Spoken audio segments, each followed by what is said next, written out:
Assalamualaikum warahmatullahi wabarakatuh. Teman-teman semua, pada hari ini saya akan mengajak teman-teman bagaimana cara membuat ragi tape. Baiklah, kita ikuti perkembangan.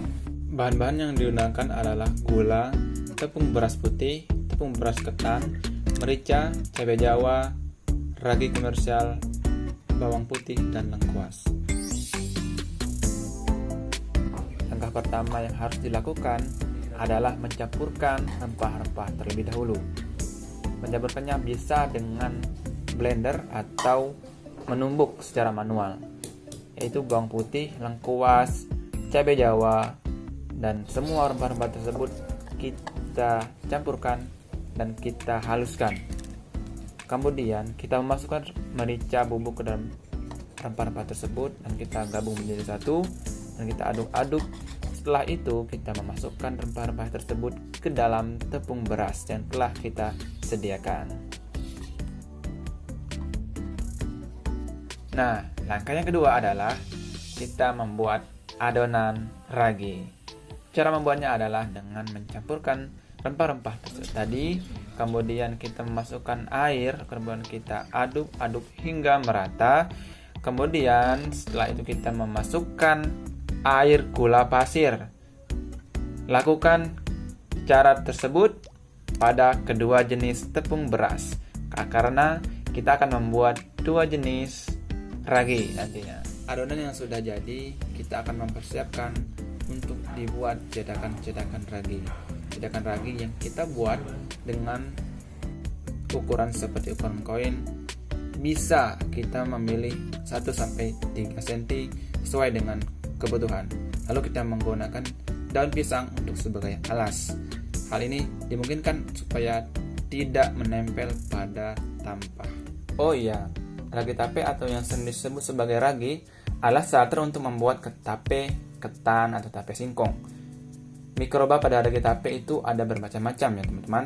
Pertama, ada Aspergillus, kemudian Saccharomyces cerevisiae dan Candida, kemudian ada juga Acetobacter. Peran daripada mikroba tersebut berbeda-beda. Pertama, Aspergillus bekerja untuk menyadarkan amilum, sedangkan Saccharomyces cerevisiae dan Candida mengubah gula yang dihasilkan dari penguraian oleh Aspergillus menjadi alkohol dan zat organik lainnya.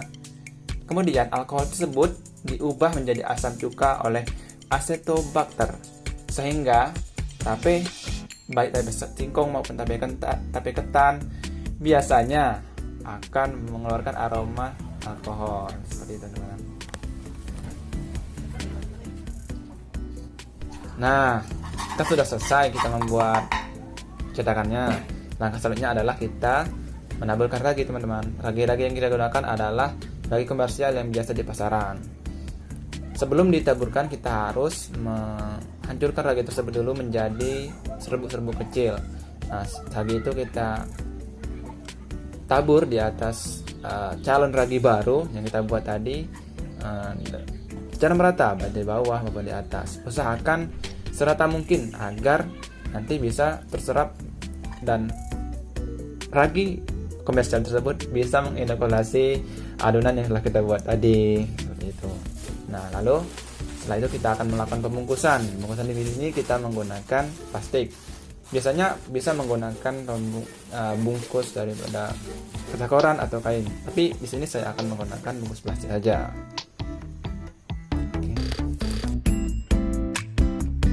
Setelah itu kita akan mendiamkan ragi tape tersebut selama 24 jam. Tujuannya adalah agar mikroba bisa menginkubasi pada media ragi yang telah kita buat.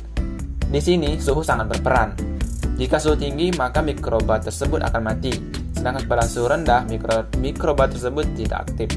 Sehingga suhu optimal untuk membuat ragi tape adalah 25-30 derajat Celcius. Mengapa saya tutup dengan plastik?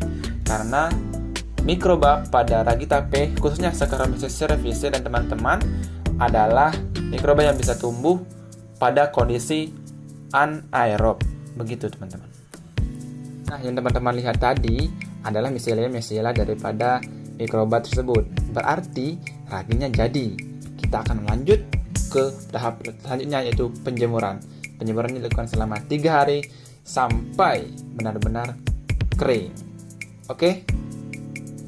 Pada saat penjemuran, usahakan kita memilih tempat yang bebas naungan agar bisa terpapar sinar matahari secara langsung. Setelah 3 hari, kita bisa mengangkat ragi yang telah jadi, dan begitulah. Mudah kan? Nah, teman-teman, saya pamit undur diri. Semoga bermanfaat dan terima kasih.